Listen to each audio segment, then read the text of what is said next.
warahmatullahi wabarakatuh. Waalaikumsalam warahmatullahi wabarakatuh. Terima kasih kepada ibu-ibu semuanya yang sudah menyempatkan hadir pada pertemuan kali ini.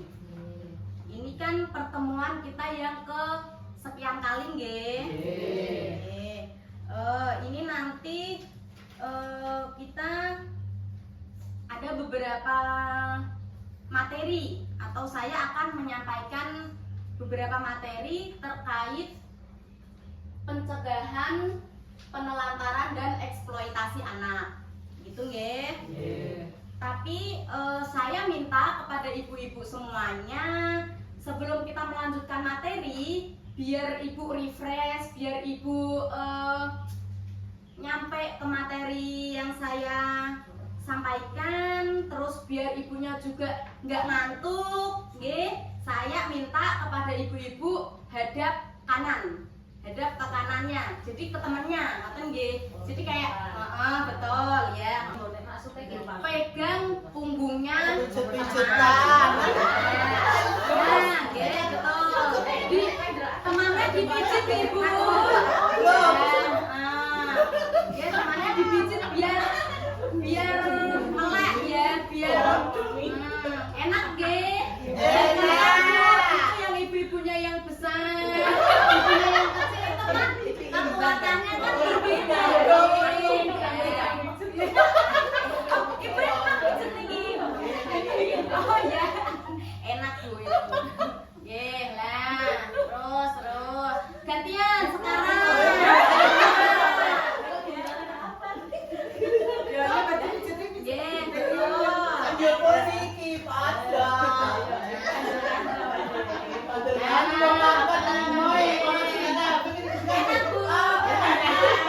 Jangan tidur, nggih.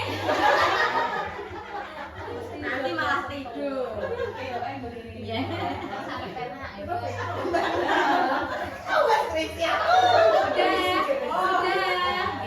Supaya jenengan nggak ngantuk. Kembali ke materi. Nah, yang selanjutnya kita akan merefresh tentang materi yang kemarin. Yang kemarin kan tentang kekerasan pada anak, gitu kan. Nah, ini saya mau tanya ke panjenengan, ke ibu-ibu semuanya. Apa sih yang bisa kita ambil dari materi kemarin soal kekerasan pada anak? Nah, contoh-contoh kekerasan kan ini ya. Nah, ini apa sih yang dapat diambil dari materi yang ini? Kekerasan ini apakah kita memperlakukan anak seperti ini, sebaiknya seperti ini, atau perilaku yang salah, perilaku orang tua yang salah terhadap anak-anaknya, gitu nggih. Nah, ini saya minta kepada ibu-ibu pelajaran yang bisa diambil dari materi kemarin ditulis di kertas. Nanti saya minta 1 atau 2 orang untuk menyampaikan secara langsung, gitu nggih. Saya beri waktu 5 menit. Sudah nggih? Sambil menunggu toh, itu kasusnya Bu Zumratun dibacakan dulu, nanti Kartini. Coba. Tidak apa-apa, iya perwakilan aja. Gimana? Mengatasi anak nakal. Agak kencang Bu suaranya biar. Iya. Cara mengatasi anak nakal harus diberi nasihat yang sabar dari hati ke hati. Cara menghadapi anak pembangkang, orang tua harus dinasihati secara halus dengan mendekatkan diri kepada anaknya, diberi nasihat dengan hati-hati. Ya, betul. Udah. Jadi itu kasusnya tentang anak nakal dan cara penanganannya, nggih. Nah, untuk cara pencegahannya itu disebutkan harus ada pendekatan kepada anak. Nggih, itu betul. Karena apa? Ketika anak sudah mulai tahu nggih, ibaratnya dunia luar kayak temannya atau apa gitu kan, biasanya itu timbul anaknya kayak keinginan tersendiri. Nah, kalau keinginan itu tidak diimbangi sama ibunya yang dekat atau ibunya yang selalu menasehati berhenti gitu, itu apa ya, dampaknya bisa negatif kepada anak. Karena kan anak biasanya nih, misalkan si anak mau mainan A gitu, kalau dia egois, si anak kan menggebu-gebu ya. Nah, si anak kan tidak bisa mengontrol gitu. Dia menggebu-gebu misalkan mau mainan A, tapi kalau tidak diimbangi oleh ibu, ketika ibu masuk kan harus ada pendekatan. Oh ini ya nak, dan dikasih tahu itu sudah besar, adik sudah besar misalkan, mainan itu tidak perlu gitu. Itu kan salah satu pendekatan kepada anak, gitu kan? Sudah masuk? Berarti sudah nangkap deh materi yang kemarin deh. Oke. Nah, dari kasus-kasus ibu tadi kayak kekerasan, terus pembulian, kayak gitu kan banyak deh di sekolahan, bahkan di lingkungan apa namanya desa pun juga ada, ya. Nah itu ketika anak mendapatkan kekerasan dari orang tuanya itu bisa menimbulkan hal-hal yang tidak baik. Contohnya kayak misalkan ya, ibunya suka memarahin anak gitu, ibunya suka memukul si anak gitu. Lah itu kan anak timbul rasa dendam. Ketika anak timbul rasa dendam, ada itu pelampiasan. betul. Nah pelampiasannya di mana? Di luar. Dia punya temen, misalkan SMP ya, dia punya temen si A. Nah ketika dia mempunyai rasa dendam kepada ibunya, dia kan sudah tidak mau mendengarkan apapun yang dikatakan oleh orang tuanya. Karena apa? Dia sudah memiliki rasa dendam, dia sudah apa namanya merasa kalau dia tidak diinginkan gitu kan. Nah jadi ketika si anak sudah melampiaskan keluar, ibaratnya si A jadi tidak pernah pulang ke rumah atau tidak mau sekolah gitu kan. Nah itu nanti si ibu itu bisa apa namanya, bisa menimbulkan atau bisa mengarah ke penelantaran anak. Nah ya kan, ketika si anak sudah tidak mau pulang, ibunya tidak mau mencari atau melakukan pendekatan kepada anak, itu kan hal-hal yang negatif, itu sudah tidak peduli. Nah itu kan menjadi penelantaran anak.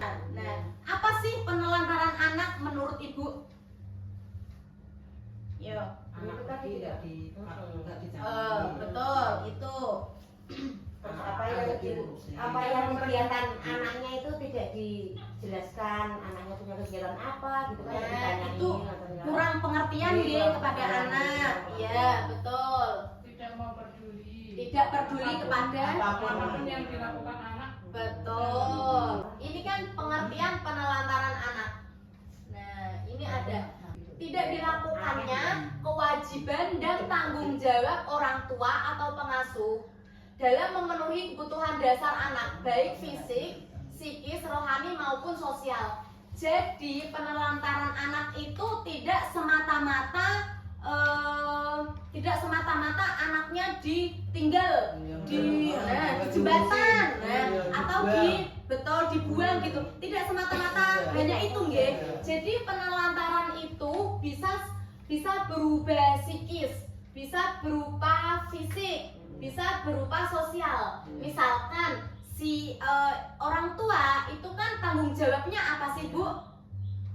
Mendidik, mengayomi, memberikan, betul. Nah itu kewajiban orang tua kepada anak. Ketika anak tidak mendapatkan itu, lah itu sudah termasuk ke penelantaran anak, gitu nggih. Nah itu ada kasus.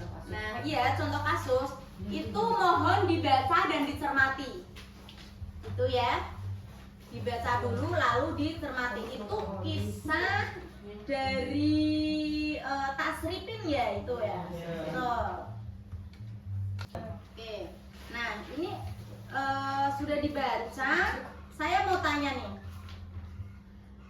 apa yang bisa diambil dari kasus dari Tasripin ini? Apa pekerjaan pekerjaan Tasripin? Buruh tani ya? Usia Tasripin berapa, Bu? 12 tahun ya. Apakah pantas seusia Tasripin ini menghidupi adik-adiknya? Harusnya dia masih duduk di bangku sekolah ya. Nah, yang dilakukan oleh Tasripin ini bertanggung jawab atas adik-adiknya, betul. Dia harus bangun jam 7, dia harus ke sawah, mencangkul, membersihkan apa segala macam untuk adik-adiknya. Itu ya yang seharusnya di usia Tasripin ini masih sekolah di SMP ya, Bu ya, itu ya, 12 tahun. Nah, jadi itu tidak layak ya untuk dilakukan anak seumuran Tasripin, betul. Nah, apa nih yang seharusnya ayah Tasripin itu lakukan? Nah, ini kan disebutkan ayahnya pergi bekerja ke Kalimantan bersama kakak tertuanya, sementara ibunya meninggal akibat tertimbun longsor. Oke, berarti apa nih yang harus dilakukan ayahnya? Seharusnya mencari dekat aja gitu. Mencari pekerjaan yang terdekat. Oh, supaya jadi bisa masuk ngurusi keluarganya. masuk Tasripin supaya bisa tetap sekolah. Betul. Jadi si ayahnya ini tetap bekerja, tetapi betul, nggih. Ya, sambil melakukan tanggung jawabnya ya sebagai ayah, gitu ya. Lalu kalaupun itu tidak bisa dilakukan, apakah ada opsi lain? Betul, harus kirim ya, transfer ke anaknya ketika anaknya tidak punya ya, ke saudaranya. Ini loh bentuk tanggung jawab saya sebagai ayah untuk menghidupi anak-anak saya gitu, supaya apa, anaknya tidak terlantar. Kalau ini kan anaknya terlantar sekali gitu, udah mending satu, ini 3, 2 orang, 12 tahun, 1 9, satunya 7, satunya 5. Itu masih balita loh, Bu. Betul ya. Itu, nah, kasihan ya, Bu ya. Betul. Dari pengertian penelantaran anak, ini apakah ada yang ditanyakan, Ibu-ibu? Sudah ya, sudah paham ya. Karena itu kasus yang sebenarnya banyak yang terjadi, tetapi kita tidak menyadarinya. Betul, nggih? Itu tadi, ketika anak tidak mendapatkan apa yang menjadi haknya, seperti kasih sayang, terus rasa nyaman kepada orang tuanya, itu ketika anak tidak mendapatkan hal-hal tersebut, itu termasuk penelantaran anak, gitu ya, sesuai dengan materi hari ini. Contoh-contoh penelantaran anak tuh ada di depan. Tidak memberikan makanan. Nah, ini tidak memberikan makanan ini nggak cuma kamu nggak tak kasih makan gitu, nggak cuma itu ya, tapi di situ dijelaskan tidak memberikan makanan yang sehat, yang aman, dan yang bergizi. Jadi anak itu haknya itu mendapatkan makanan yang bergizi gitu ya. Jadi kayak ada protein, karbohidrat gitu, supaya itu juga menunjang tumbuh kembang si anak gitu.